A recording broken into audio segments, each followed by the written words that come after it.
नाज़रीन, सिंध असम्बली की खुसूसी कमेटी इजलास अरकान असम्बली और CEO के इलेक्टेड मोनिस अलवी ने शिरकत की है।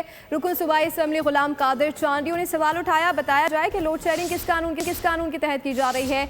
MQM के रुकन इफ्तिखार आलम ने कहा कि बिजली कंपनियों को आवाम से गर्ज नहीं, मुनाफे की फिक्र है। बिजली बिल भरने और ना भरने वालों को एक ही लाठी से हाँका जाता है। आपको अपडेट कर रहे हैं इस हवाले से। सिंध असम्बली की खुसूसी कमेटी इजलास में अरकान असम्बली और CEO के इलेक्टेड मोनिस अलवी ने शिरकत की है। रुकन सूबाई असम्बली गुलाम कादिर चांडियों ने सवाल उठाया।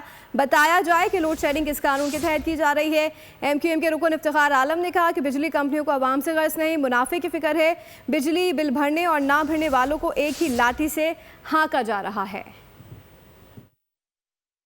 कर रहे हैं सिंध असम्बली खुसूसी कमेटी का इजलास हुआ है। अरकान असम्बली और CEO के इलेक्टेड मोनिस अलवी ने शिरकत की। रुकन सूबाई असम्बली गुलाम कादिर चांडियों ने सवाल उठाया।